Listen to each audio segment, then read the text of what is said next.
Right breaking news చూస్తున్నాం. సుప్రీంకోర్టులో తాడిపత్రి మాజీ ఎమ్మెల్యే పెద్దారెడ్డి కేసు విచారణ జరిగింది. పెద్దారెడ్డి తాడిపత్రి నియోజకవర్గంలో పర్యటించేందుకు సుప్రీంకోర్టు సైతం గ్రీన్ సిగ్నల్ ఇచ్చింది. ఏపీ హైకోర్టు ఇచ్చిన ఆదేశాలపై స్టే విధించింది సుప్రీంకోర్టు. రైట్, దీనిపై అప్డేట్స్ మా కరెస్పాండెంట్ వెంకటేష్ ఇస్తారు న్యూఢిల్లీ నుంచి. వెంకటేష్, చెప్పండి. గత కొంతకాలంగా చూస్తున్నాం కోర్టులు అనుమతి ఇచ్చిన తాడిపత్రిలోకి పోలీసులు పెద్దారెడ్డిని అనుమతించని పరిస్థితి చూస్తున్నాం. ప్రస్తుతం ఆయన సుప్రీంను ఆశ్రయించారు. సుప్రీంకోర్టులో కూడా ఆయనకు గ్రీన్ సిగ్నల్ వచ్చినట్టుగా చూస్తున్నాం. ఏంటి మీ దగ్గర ఇన్పుట్స్? తాడిపత్రి మాజీ ఎమ్మెల్యే కేతిరెడ్డి పెద్దారెడ్డి తాడిపత్రికి వెళ్లేందుకు సుప్రీంకోర్టు అనుమతించింది. ఆ మేరకు గ్రీన్ సిగ్నల్ ఇచ్చింది. గతంలో ఏపీ హైకోర్టు కంటెంప్ట్ ఆర్డర్స్ పైన ఇచ్చినటువంటి స్టేని తొలగిస్తూ ఆంధ్రప్రదేశ్ హైకోర్టు ఇచ్చినటువంటి తీర్పు పైన స్టే విధించింది. దాంతో ఆయన తాడిపత్రి వెళ్లేందుకు లైన్ క్లియర్ అయింది. దాంతో పాటు సుప్రీంకోర్టు కొన్ని కీలక వ్యాఖ్యలు చేసింది. మీరు మాజీ ఎమ్మెల్యే, మీరు నియోజకవర్గానికి వెళ్లకుండా ఎవరు అడ్డుకుంటారు, ఎవరు ఆపుతారు, మీరు వెళ్ళొచ్చు, యథేచ్ఛగా వెళ్ళండి, స్వేచ్ఛగా వెళ్ళండి అని కూడా సుప్రీంకోర్టు వ్యాఖ్యానించింది.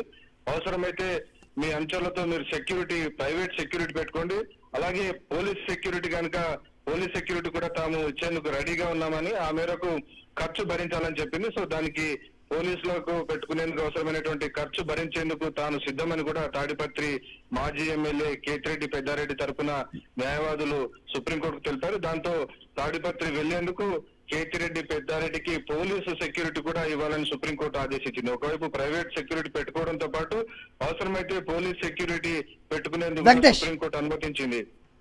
వెంకటేష్, అయితే క్షేత్రస్థాయిలో పరిస్థితుల్ని పెద్దారెడ్డి న్యాయమూర్తి దృష్టికి తీసుకెళ్లారా?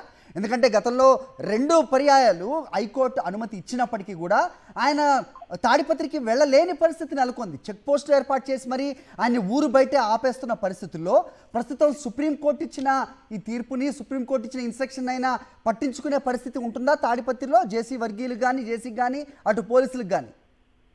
ఖచ్చితంగా ఈ అంశాలన్నీ ఈ రోజు సుప్రీంకోర్టు ముందుకు తీసుకెళ్లారు. పిటిషనర్ తరపున సీనియర్ న్యాయవాది సిద్ధార్థ దవే, అలాగే అల్లంకి రమేష్, పొన్నవల్ సుధాకర్ వీరందరూ కూడా హాజరయ్యాయి. తాడిపత్రిలో ఉన్నటువంటి పరిస్థితిని సుప్రీంకోర్టుకు వివరించారు. స్వయంగా తెలుగుదేశం పార్టీ పోలీసులు అధికార దుర్వినియోగానికి పాల్పడుతున్నారు. ఒక మాజీ ఎమ్మెల్యే అయినప్పటికీ నియోజకవర్గానికి వెళ్లకుండా అక్కడ తన సొంత ఇల్లు, తన అనుచరులు, తన బంధువులు ఉన్నారు, తన ఇల్లు ఉంది, అక్కడికి వెళ్లకుండా అడ్డుకుంటున్నటువంటి అన్ని అంశాలను సుప్రీంకోర్టు దృష్టికి తీసుకెళ్లారు. ఆ తర్వాతే సుప్రీంకోర్టు ఈ రకమైనటువంటి వ్యాఖ్యలు చేసింది. ఎవరు ఆపుతారు మిమ్మల్ని, మీరు స్వేచ్ఛగా వెళ్ళండి అని సుప్రీంకోర్టు నేరుగా ఆదేశించినటువంటి నేపథ్యంలో ఇప్పుడు కనుక ఎవరైనా ఆటంకాలు, అభ్యంతరాలు సృష్టిస్తే ఖచ్చితంగా సుప్రీంకోర్టు దాన్ని సీరియస్ గా తీసుకొని ఎవరైతే అధికారులు ఫెయిల్ అవుతారో వారిని ఖచ్చితంగా పర్సనల్ గా అపీర్ అయ్యే కమన్ కూడా పిలిచేటువంటి అవకాశం కనబడుతుంది. అందుకే ఈ రోజు పోలీస్ సెక్యూరిటీని కూడా తీసుకోవాలని, పోలీసులను కూడా నియమించుకునేందుకు ఈరోజు సుప్రీంకోర్టు అవకాశం ఇచ్చింది. పోలీసులను నియమించుకుని వారికి అవసరమైనటువంటి సెక్యూరిటీ ఖర్చులు పెట్టుకోవడానికి కూడా సుప్రీంకోర్టు అంగీకరించిందంటే ఈ ఇష్యూ సీరియస్నెస్ ను సుప్రీంకోర్టు గమనించి అవసరమైతే ప్రైవేట్ సెక్యూరిటీ పెట్టుకోండి, అలాగే పోలీస్ సెక్యూరిటీ పెట్టుకునేందుకు కూడా ఈ రోజు సుప్రీంకోర్టు అనుమతించినటువంటి పరిస్థితి మనకు కనబడుతుంది. సో అన్ని విషయాలు ఈరోజు సుప్రీంకోర్టు దృష్టికి తీసుకెళ్లారు.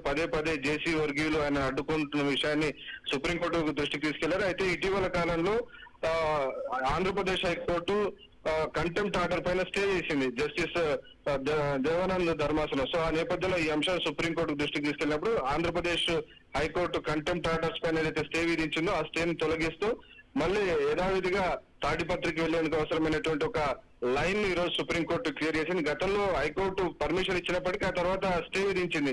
సో ఆ స్టేని తొలగించడంతో ఈ రోజు తాడిపత్రి వెళ్లేందుకు లైన్ క్లియర్ అయింది. ఎవరైనా సుప్రీంకోర్టు ఆర్డర్ కనుక అడ్డు వస్తే ఆ అధికారుల పైన డెఫినెట్ గా ముందు సుప్రీంకోర్టును ఆశ్రయిస్తే ఖచ్చితంగా కఠిన చర్యలు తీసుకునేటువంటి అవకాశం ఉంటుంది.